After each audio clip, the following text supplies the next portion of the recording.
don't come, I don't show. Hey, hey, see, oh yeah, J. Martins. hey, oh yo, hey, everybody, everybody.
Oh yo yo, see. Oh yo yo, I don't come, I don't show. Hey, hey, see. Oh yo yo, J. Martins. hey, oh yo yo, hey, everybody, everybody.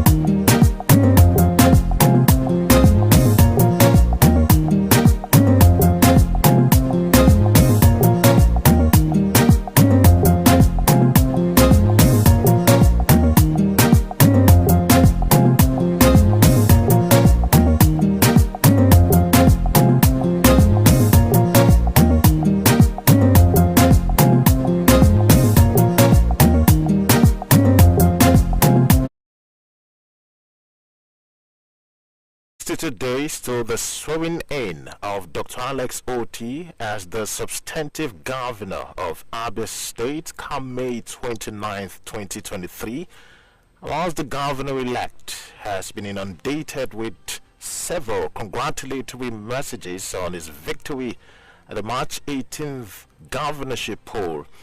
Some Abians have begun to set the agenda for the incoming administration. Obviously, the expectations are very high, but where should be the priority areas? That's what we'll talk about this morning and more on Open Parliament, live on the frequency, time where we get to bring you the biggest stories making headlines right here in Nigeria, in Abia and beyond. My name is Mr. C. Delighted as always to be here, and more so because you're there. And on the flip side, we'll let you play your part on the program. My guest this morning is none other than a regular guest every other Wednesday, and I'm talking about a recipient of Zix Award in Innovation and Creativity, a pioneer inductee, National Integrity Hall of Fame, a fellow of ethical leadership from the University of Nigeria, Nsukka, a former Secretary General of Argon, a Board of Trustee member of the All Progressives Grand Alliance ABGA, Interpol Systems Consultant and Security Expert, Sir Chikwe Udensi. He joins us virtually this morning. Good morning, sir. Good morning, Mr. C. Thanks for having me. Oh, so good to have you once again. Well, the last time we had you on this platform, I mean a week today, it was about having you have your say with regards to the, at the time, highly anticipated announcement by the Electoral Umpire, the Independent National Electoral Commission. And that's because of the suspension of collation at the time, and INEC fixed last week Wednesday for the announcement of who the winner of the governorship poll was going to be. That happened, where the returning officer announced the Labour Party candidate at the time, Dr. Alex Oti, winner of that contest against all odds. How did that announcement, how did you receive it? Just like every other Abiam, we're very happy, very excited. At least we are beginning to have an end to the protracted, very, very protracted, because the 2 days amounted to almost 2 years in the eyes of so many. So we were very happy. We were happy that finally the right thing has been done. You recall that I resisted, and even personally wrote to the authorities at the INEC to ensure that they speedily release the result, which we all knew what the result was. Mr. C, you know that the problem was essentially that of the problem we have always had in Obingwa. Obingwa has been a very serious albatross, a very big problem in the Abia politics. That has been the headquarters of all kinds of fraud, electoral fraud, that we always see every year. Recurring fraud that has casted some level of regrets and reduced the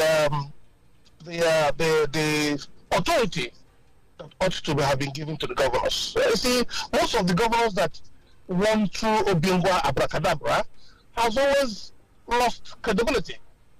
They've lost integrity. In fact, the actual authenticity or genuineness of their offices were in doubt. So this time around, we had a group of people who said, listen, we must have to stop this. And we thank God that our big sister and the team, not only her, I eventually realized that it was a team. In fact, initially, I thought it was only her. That was why I quickly made my offer to her and donation. But I realized that it was more than her. The electoral officer himself of Obingwa, Mr. Kerry, I've had to talk to him. He too was hijacked. kept against his will by some hoodlums from Obingwa, ostensibly sent by the government to cause mayor to ask them to change the records, to change the effective records of what has been obtained. This is what we had in Obingwa on the 18th. It was a very big problem, but we thank God that we were able to surmount it, and today everybody in Abia is very happy. So I'm very, very happy, Mr. C. Extremely happy. Well, before we talk about the congratulatory messages, and not least have you say on that by the executive governor when he did call on contestant of that election and maybe others not to the path of litigation that has always been the case over the years, because he believes that can be distracting. Talking about your pledge to Professor Nenauti, how fundamental was the part she played? You made mention there of the electoral officer who was allegedly held hostage during the day of the process. How fundamental was it that? What part did she play? How fundamental was that part? And how did it lead to you making that pledge? And has it the offer, has it been accepted? Mr. C, you have to understand very clearly that my position all these years, especially being a fellow, a senior fellow of ethical leadership of the University of Nigeria, a senior fellow for that matter, you have to understand my position that the fundamental problem we have in the country today has been the problem of integrity and ethics. It has been a fundamental problem, Mr. C. I do not understand if you do realize the weight of the problem we have today. Mr. C, in every facet of the economy today, there's a problem. Ethical problem, fundamentally integrity problem. Look at the basic thing that happens in the political sectors today. Every politician you see today is a doctor. Some appendage is given to him. Doctor this. They don't even have a PhD. Most of them have what we call the honoris causa, the honorary doctorate degree. But everybody is answering doctor. Even when you have that honoris causa, you're not supposed to answer doctor, except if there's a situation that arises in which the matter for which you are a doctorate degree awardee comes up. That is where you answer doctor in that circumstance only. So if you look at the ethics that provides for the award of that doctorate degree, you do not have to answer it every time. But that's what everywhere is. We have today a situation where mechanics, plumbers, bricklayers, they are constantly engineers. It's a very fundamental problem, Mr. C. There was one that happened the other day when a young man who is a known bricklayer in my community, suddenly we hear it's not doctor or somebody, let me not call them. I began to wonder, he's not engineer somebody. We began to wonder, what is going on, Mr. C? The issue of even mechanics that work on your cars, how many of them have certifications? These are fundamental problems we have. The electricians that work in providing some electrical conduits in houses, how certified are they? If we do not look at these fundamental problems, we'll keep having problems, because transactionally it is going to be a big problem.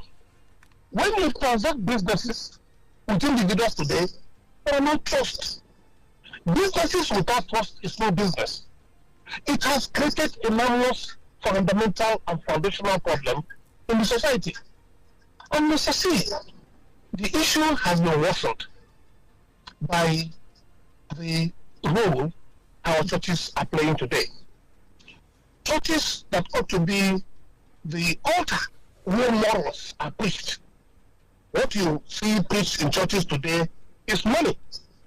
And the issue has remained that criminals, crooks, street urchins have turned to be pastors and reverend fathers sorry, not Reverend Fathers, Reverend Gentlemen. So, what do we have? The altar where the change ought to commence, the altar where the condemnation ought to come from, has been bastardized. Hoodlums have hijacked the Christendom. Today, prophecies are fulfilled. If you want miracles, they are fulfilled. The one they call miracle Allah.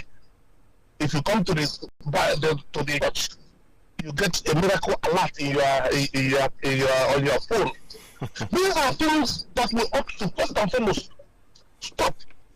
If we don't stop it by setting up very effective and very functional ethical commission that will handle that, then whatever investment you make on the surface, you will find out that the foundation is basically poor.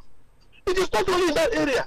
Even in the, you remember the last time I discussed about the selection that has to happen for political office holders to be elected, what they call primaries, what they call even the administration of the local of the party machineries at all the levels, what local government, state, even at the federal level. Let's see, our experience is dumbfounded. Criminals are in charge. Hoodlums are in charge. In most cases, we have a few people who have maintained integrity, who have maintained some level of honesty. So, for them, we praise. So, in the peace process, Mr. C, we realized that a woman, a professor, took a part of honor and decided to hold her ground on integrity. That is why I decided to go the extra mile to do what is quite unusual in the eyes of so many. But if those who know me know that this is exactly what I do, if I find myself in situations like that. So I did what was extremely unusual to so many people to ensure that I appreciate that woman and make sure that people are commended for these good works. The society had degenerated very badly into some levels where if you do not encourage those who have done good, where else do we lie? If we're going to maybe discard or maybe ignore the goodness of people when it has to do with ethics and integrity, then we must not be encouraging a very good thing to happen in the society. So given what we have today, Mr. C, what I did for the women, I don't have any regrets. If I have an opportunity, I'll do it over and over again. I mean, 100 million, that's massive, absolutely humongous. Is it an offer that has been accepted already? Of course, Mr. C, she has requested a private arrangement. She doesn't want this kind of noise. In fact, she was a little bit embarrassed with the noise. She didn't like. She's a very quiet, private woman. So I will encourage and respect her privacy. But I'm a man of integrity, and I do what I say, and I say what I do. Well, that sounds fantastic. But away from that, congratulatory messages have flooded the airwaves pretty much everywhere, media space too.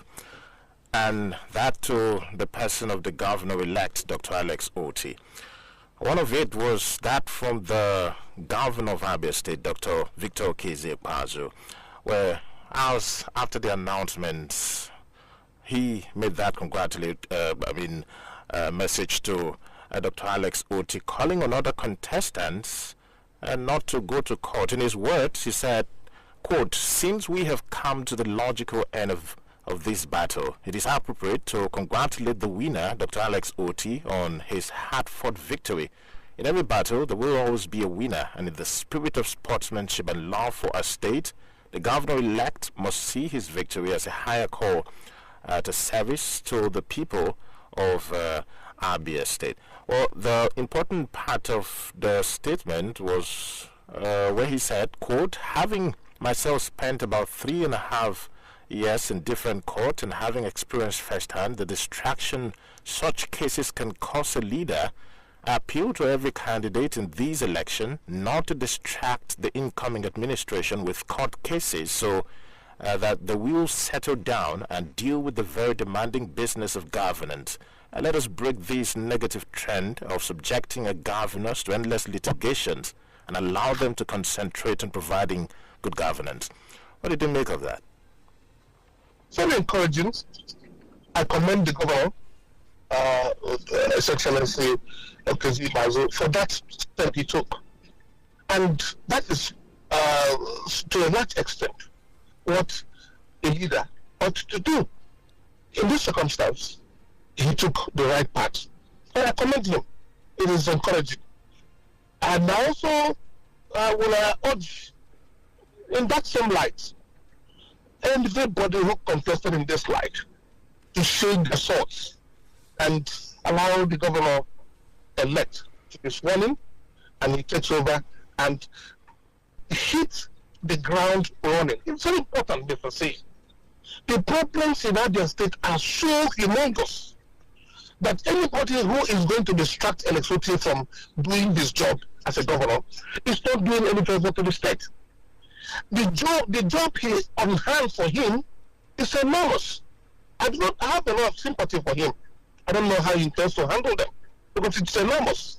So in that light, one will expect that he concentrates and does not lose sight of the fact that the people, the welfare of the people, is the paramount thing. So I commend the governor, and I urge everybody else to take the path of honor and allow the governor-elect to be properly sworn in and not be labeled and be bedeviled by these numerous electoral processes that has to do with the judiciary. You know, the judiciary has turned to be part of our electoral process. Oh, yes. That you have won an election today doesn't mean you are elected until the judiciary pronounces you. So the judiciary, for some reason, have turned to be part of the electoral process, which is quite unfortunate. Yeah.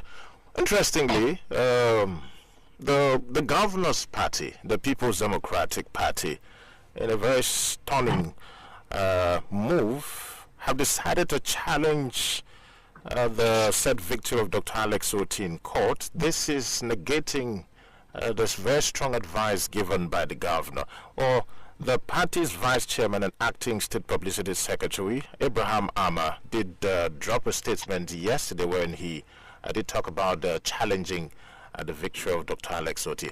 What do you make of this? I mean, following the governor's strong suggestion not to go to court, his own party flouting. Well, my understanding, Mr. C, is that governor is the head, is the leader of the party in the state. That's my understanding. And it is the governor that usually will take decisions on matters like this. Maybe there is something else they have found which nobody else have seen. So let us look forward to seeing what the party has. If it has substance, then it's worth looking at. But if it is just for the purpose of litigation to distract the government that is to be sworn in, I do not think the Abians will take it lightly.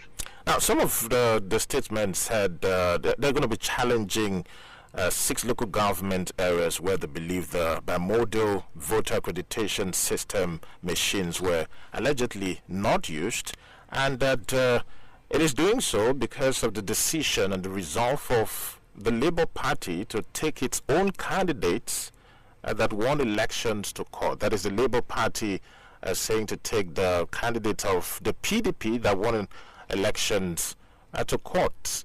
Does that suffice as far as you're concerned? Particularly the second limb.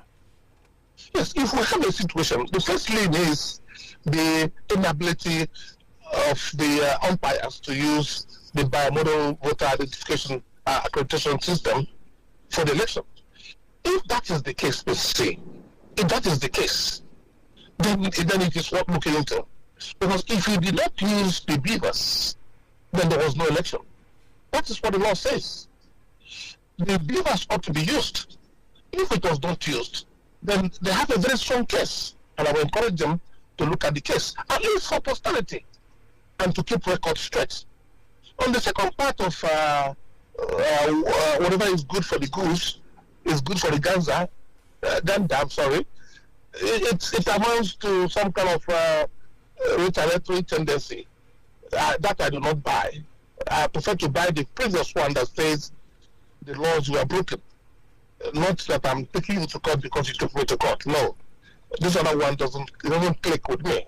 I prefer to use the first one, where questions have been raised as to the inability of any polling unit or even any cohesion center to apply the use of the beavers, because that is the only one that accredits, that is the only one that authenticates who the voter is. If that was not used, then there was no voting in those areas.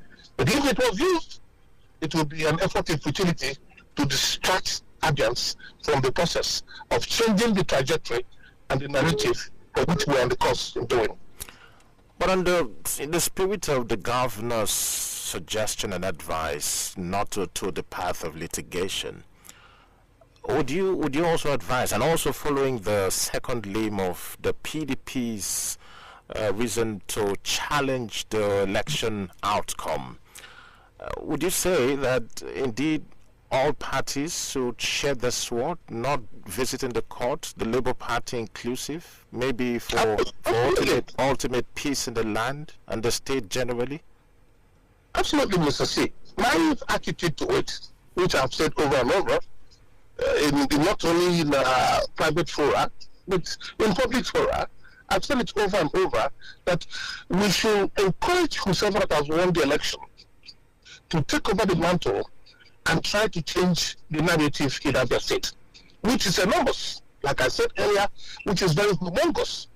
However, Mr. C, if there are established areas where, like I said, there was no proper use of the process, the beaver system, if it was not properly used, there's a question that ought to be answered for posterity's sake.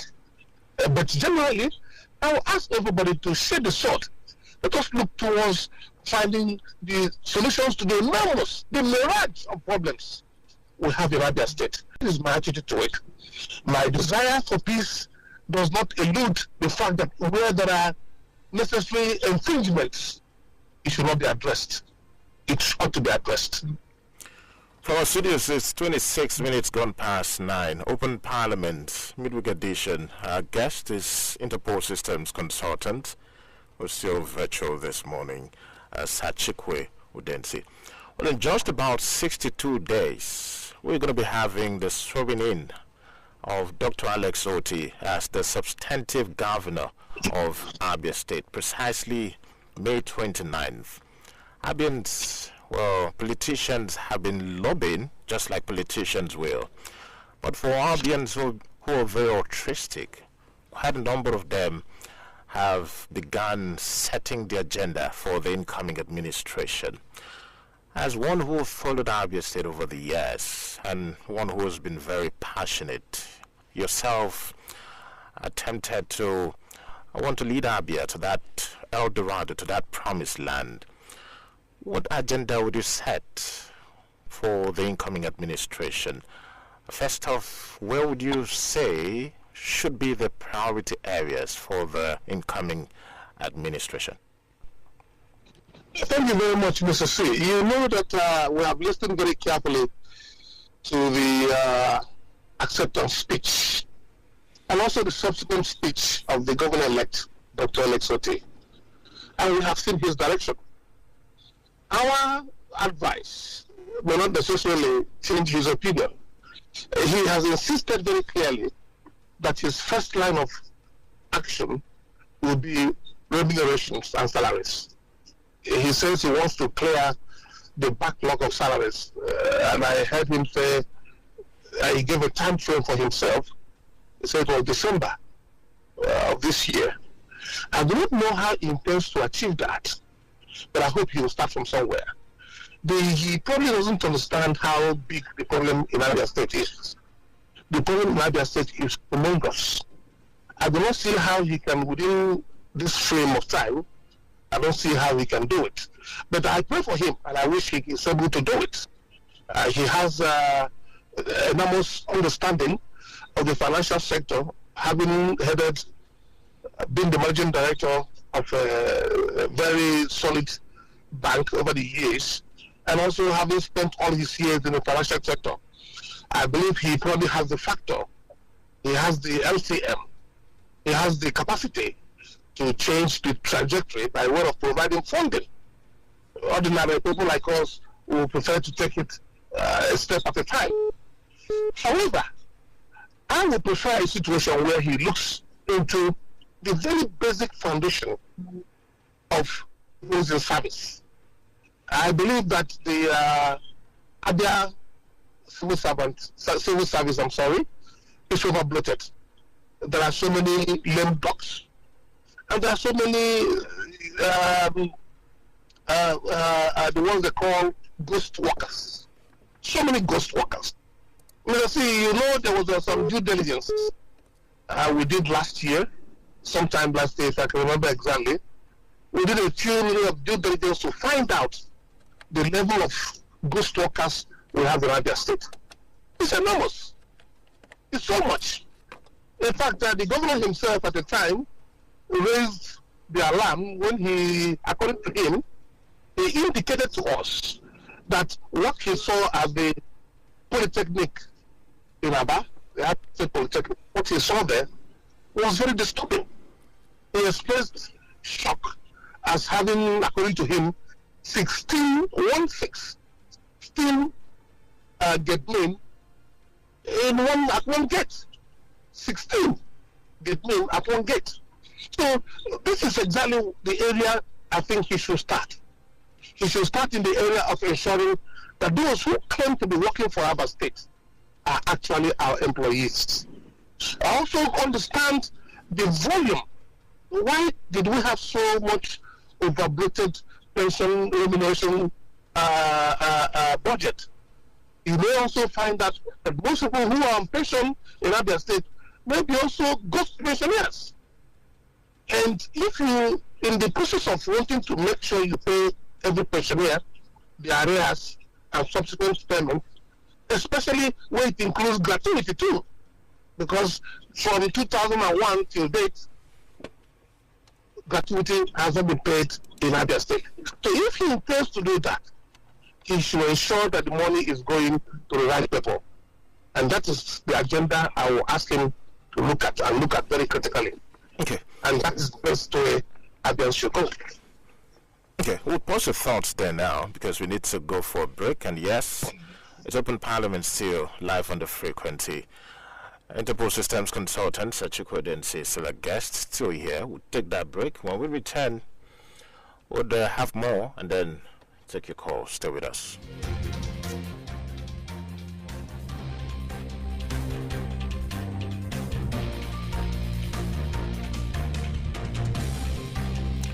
Well, it's Open Parliament still live on the frequency, midweek edition with a guest, Interpol Systems Consultant Chikwe Udensi. My name is Mr. C, and yes, we're still on the voyage of setting agenda for the incoming administration. And I'm sure if you heard from a guest, the issue regarding remuneration, pension, arrears, and gratuities, he believes that should be one of the priority areas of the incoming administration of Dr. Alex Otti. Would continue on that trajectory and have you come to with your reaction.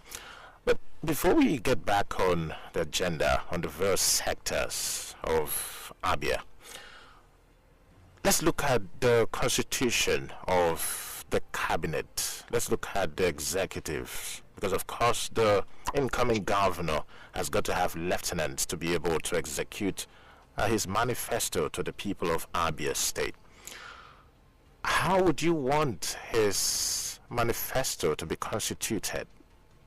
Do you mind if it's going to be across board, or do you think it should be restricted to the political party, the Labour Party? What exactly? Well, actually, Mr. C, my attitude to it is very simple. Competence is a very important one.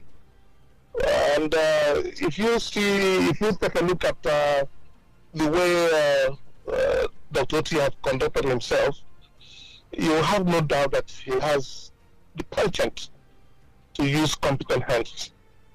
I will advise him not to emulate the idea of having 34 commissioners and most of them not having offices.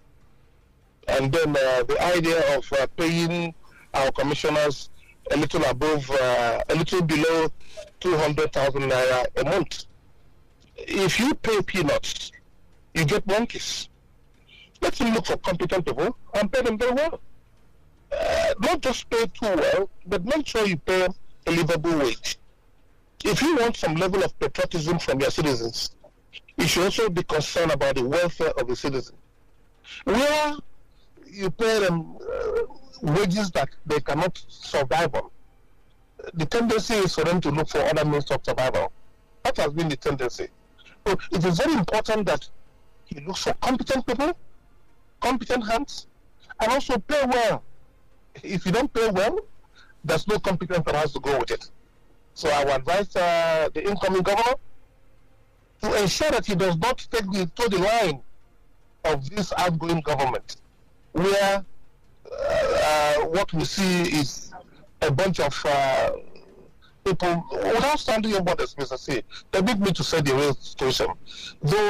A chunk of those that are in government, executive arm of this government, don't have the competence to do those jobs. I have a few of them who are very competent, whom I relate with very well, but a chunk of them, especially those that were nominated for political patronage, they don't have the capacity. And most of them did not even have offices. They weren't even paid well. So the blame came from both sides. The governor used incompetent people, they could not perform. And also, there was no, according to most of them whom I spoke to, there were no a free hand being given to them to run their ministries with the funding too. So many ministries don't even have contingency funds, not to talk of serious funding of projects. No. So these are the things that bedeviled Abia.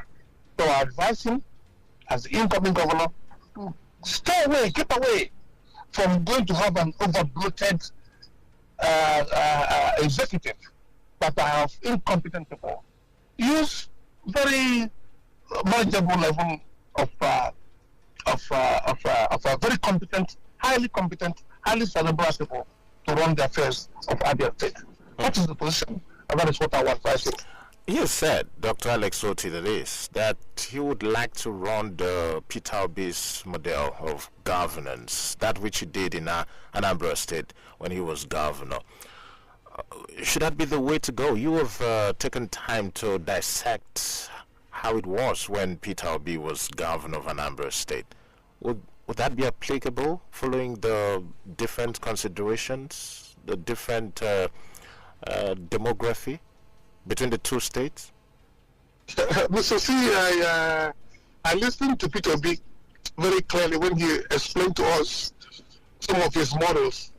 One of the models I do not agree with is that he said he has his convoy, when they want to take fuel, he's the one who puts his hand into his pocket to pay for the fuel.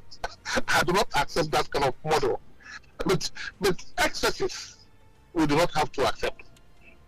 Excesses, because excesses creates enormous leakages. And when you have those excesses, and you have so many hoodlums, many hang-ons, those who are political options, when you have them in the system, in your own office, you create some level of maladministration, which we do not think he will do. So if we look at his desire to use the model of Peter Obi, the model of Peter Obi, where I look at, is that of stealing all the leakages. There are so much financial leakages. That's a beautiful model. The model of competence, which Peter Obi puts in as a good model, and also, more importantly, the model of financial management. Peter Obi's financial management model was excellent. So let me assume that that is the model Lesotho wants to adopt. The model of breaking and filling all the leakages and ensuring that there's competence in the system. These are the best of the models. Right. And then ensuring financial prudence. Financial prudence. This is what Peter B is known for. And I hope Lesotho, in deciding to take part of Peter B's model, financial prudence is part of the model that will encourage him. Let's do the front lines now. 0816-111-5955. 0701 651 4107. Let's have you do 1 minute and 30 seconds. Open Parliament Interpol Systems Consultant Chikwe Udensi is still here. Mr. C, hello, good morning. Good morning, Mr. C. Good morning to you. Obrigado. Obrigado. Good morning, Sir Chikwe Udensi. Good morning, sir. Who say man know this is my name. I'm calling from Umai. Welcome. Sir Chikwe Udensi, I want to thank you once again for educating us and enlightening us on what you've done and how the incoming government will succeed. I still want to thank you for the huge amount of money you gave to that woman. Same way you gave to a child in the household that they had on this station, Love FM. So I want to ask God to continue to bless and take you to your own destination. Your heart desire, let it be granted in Jesus' name. Amen. Then secondly, the issue of LSOT going to hand over or getting the mantle of leadership in next 62 days, like Mr. C said. See, I want him to make sure that Ishigate of 18 and Apuro of 18 will be sanitized. All those parts, unnecessary parts, that market has been removed. Let him concentrate and sanitize Umaya, capital city, and do what he's supposed to do. Then finally, the issue of the litigation. I still believe in karma. To me, I believe in karma. I will advise the Abia State government, like the governor said. Governor said that nobody should make sure that you go to court concerning the outcome of the election. But my question remains: if peradventure Alice Oti, Dr. Alice Oti didn't win this election, will he go to court? That has been my question. Karma has issue of the current people, but to me, I will advise Abia State and other people, Abia PDP government and other people, not to go to court for litigation. But Karma has a better one of the other people. Thank you and God bless you, sir. You too. Thank you. Hello, good morning. Hello. Hello, Mr. Good morning. Good morning to you. Good morning to Sir Chikwe Udensi. Good morning, sir. My name is Ifan. I'm calling from Omaya. Welcome. Honestly, Sir Chikwe has spoken very well, and I just believe that the governor-elect will pick one or two things from his submissions. And also, I want to advise the incoming governor. I learned that the present administration has over 30 commissioners, which is very bad. In a state that is suffering with many means of oppressive salaries, appointing 30 commissioners is a total waste of money. I think the governor should just do with minimum of 10 to 15 commissioners and then fund them very well so that they will perform in their full capacity. And another thing, please, Mr. P, can you hear me? Yes, we can.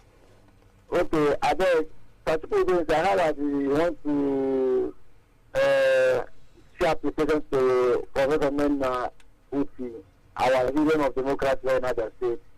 I beg, I thought that we won't give her, making them borrow me 20,000 naira. Thank you very much. Thank you very much. What's it in your phone lines? Hello, good morning.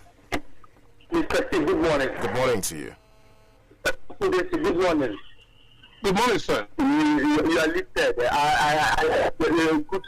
You're a good man. Excellence is my name. Welcome. Yeah. Sir Chikwe, please, I want you and Professor Greg Igwe Ijoma, two of you should work with LSOT, even Chikwe Samson Oga. Because what I'm seeing now, those people that have destroyed Ada for 24 good years now, they have joined, 90% of them are in level now. Even that very day, they kill cows, they were jubilating. Even you go to their houses, you see level logo there. They are now they want to do what they did for 24 years now. You know, as I'm talking to you guys, what I'm telling you is the truth. And now they are now praising LSOT. That's Joseph that was the dreamer. Now is the head. They are buying for the Joseph. Now, so what I'm saying is that, please, for Christ's sake, the 10% that is remaining now, after the sharing in they will see join level. They want to destroy PDP and now come to destroy level. And I trust that financial group. I hope that is listening to me now, even Ghana. Please, for Christ's sake, even people that say remove the security, do this, all of them are praising OKC, but now there are even commissioners that say, please don't probe us. I love my he said that they will not probe us. They will not probe them. Those money that spending for us, please, I want it to be repeated. I've been prophesying. It's just, you know, I'm saying the truth. I think that, see, People have died in Abia. There are more than people killed by Boko Haram, bandits and herdsmen. Thank you. I will tell you. Please, for Christ's sake, at first I listen. These people, let them stay. There is no connection between light and darkness. Thank you. Remember this. Thank you. Hello, good morning. Yeah, good morning, Mr. C. Obrigado. Obrigado. Udensi, my father. Good morning to you, sir. Good morning, sir. Yeah, this is Comrade Precious from the Salamba South. Welcome. I like what Udensi is saying on this. Sir, God bless you. Because of what you are doing, God will bless you, sir. And Mr. C, I want to tell you that the PDP that want to challenge Dr. Lesotho in the court is totally condemnable, unacceptable. I can't accept this particular prodigious or exceptional challenge from the PDP. Let them allow this man to rest and do his job effectively. It's a wasting of time and a wasting of money because it is choice, desire, authorization, and the mandate of some of our other citizens. So let them allow this man. And I want to express my liberality and my magnanimity to the incoming governor elect. As you can see, today people are still rejoicing over his victory. And I don't want him to fail the people of Abia. I don't want him to fail all his promise. Let him give us a good leadership. And people will also appreciate him. Thank you for coming, Professor. Remember my palliative. Thank you, Sir Chikwe. God bless you. Thank you. Hello, good morning. Hello, Obrigado. Good morning, sir. Obrigado. Good morning. Chikwe, good morning, sir. Good morning, sir. Welcome. Yeah. Sir, I really thank you for your support of this struggle to achieve a new idea. At least I remember your organization did a new idea. But glory be to God that today we can celebrate that new idea has come. And sir, I would like you please to collaborate with the incoming governor. At least your dream has been for good governance in Abia, but at least I would like to collaborate with him, please, as an security expert that you are, at least to help to maintain that peace in Abia, grant security in Abia, and also, to a very large extent, your ideas and your good advices will be very, very good for the future of Abia. Please, sir, I did this, and I know that it will be granted. Thank you, sir. Thank you very much. Thank you. We have another caller. Hello, good morning. Good morning, Mr. C. Good morning to you. Good morning, Sir Chikwe. Good morning, sir. My name is Chikwe. I'm calling you from a fire shop from Holland. What I want to say this morning, if they is elect, let them go to court. If people elect, let them go to court. God has won a cry of Zimbabwe. And the pensioners and the teachers, all the people that are 80 and on, will continue praying. They will not succeed in Jesus' name. And when we tell them when you come, imagine they say in things because people, they want to attack now, they want to use it. So you start making all of them from the chief of staff, all of them that attack our money for how many years? Because Abia is only 100 billion, and these people are the people that share this money, and there is something $1,000. So let them come. I mean, what I want to say, how many billion to the group about? Let them start investment, because that is the money they will use to go to court to make sure they give those money back. Set up a committee that will recover our EFCC to make sure we recover all this money back from APC and the bishop. Somebody that come to the force. You didn't think that a second or third. You use him out of what to look at government. You are only at government. You are saying you are going to court. Even though they pass him out later, you think you have the you will still not win. They now have enough. I'm not sure to. Send your committee immediately to recover the money first. Just the people supposed to join. Let them know. Thank you. Immediately, let us see what will happen. Thank you. Thank you. Hello, good morning. Hello, good morning. Good morning to you. Good morning, Mr. C. Good morning, Chief Udensi. Good morning, sir. This is Barrister Meka. I'm calling from Macaulay Street, Umaya. Barrister Meka, welcome. Okay, let me reflect on what Chief said concerning payment of pension in other states. Payment of pension, I think I have to applaud the other state governments for organizing a comprehensive data of pensioners in the state. Because last time we were told that there were biometric capturing of pensioners. This will help not to bring up pensioners every time for pension verification. But my concern is this: having, comprehensively gathered all the accurate statistics of pensioners in the state, what have they done concerning the welfare of pensioners?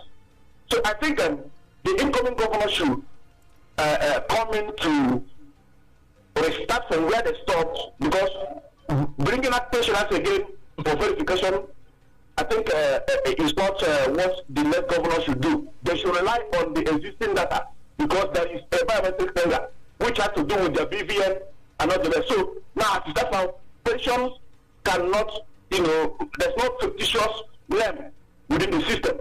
All right. So they should recapitalize, they should restart from where they stopped, and then ensure that the gratuity and pensioners become a thing of the past as in terms of payments. Thank you. Thank you. We'll get to just one of your calls and then get to our guest. Good morning. Hello, Mr. T. Good morning to you. Morning. Thank you for this. Sir.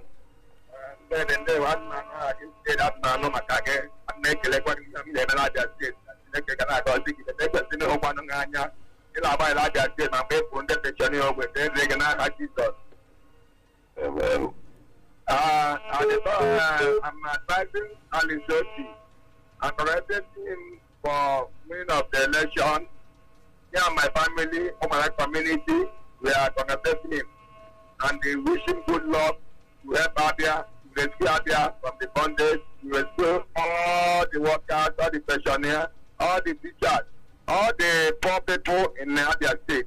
May God continue to give the prayer as a priority for him to be our governor in this state, for him to rescue us in Jesus' name.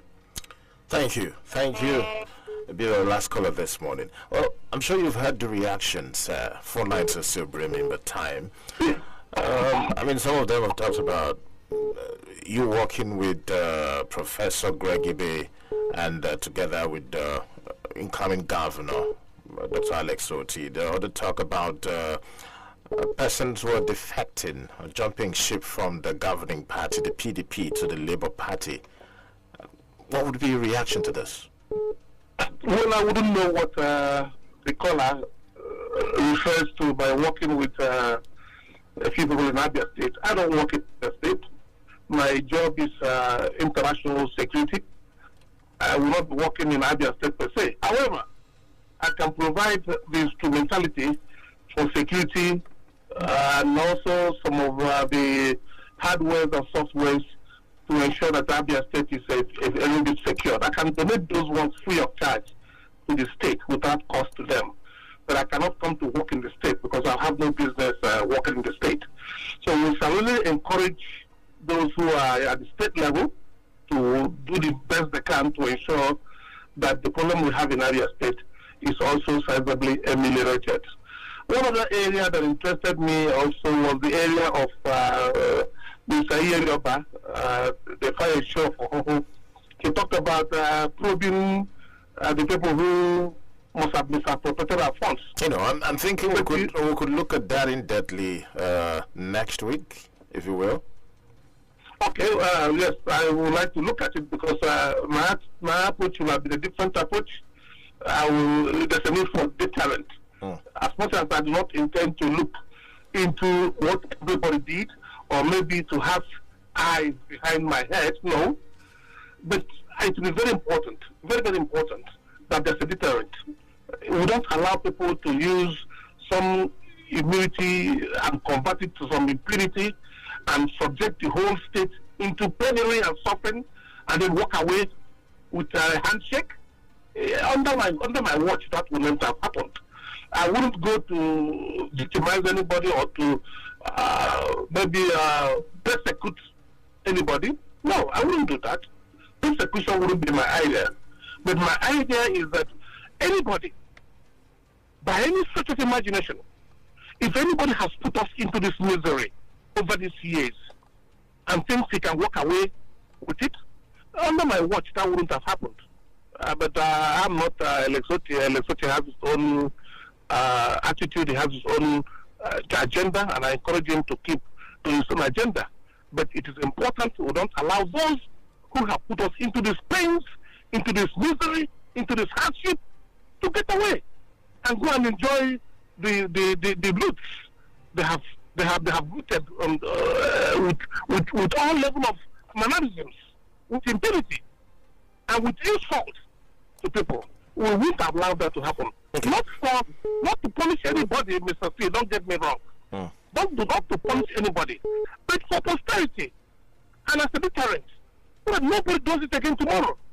Because if you see the amount of impunity we have in Abia State, the amount of embezzlement, the amount of useless of our resources, it ought not to be allowed to go unattended to, not unpunished, but unattended to. If I was in the stable, those who did that by now would have been getting their visas to run to other countries of the world.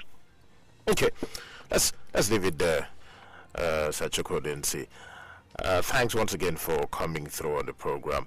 I'm sure we're going to continue with this voyage of agenda setting and talk about probing the current administration. Thanks once again. Thank you very much, Mr. C. Next time I'm on this program, if the issue is looking into the affairs and the finances of the party of the government of Abia State, I will give you a chronology of the past 24 years of how Abia's funds have been squandered with ignominy and with impunity.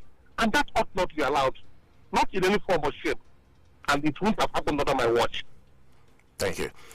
That's the much we can take. Interpol Systems consultants virtually. Chikwe Udensi has been a guest. We'll be back same time, same station next week. Keep a date.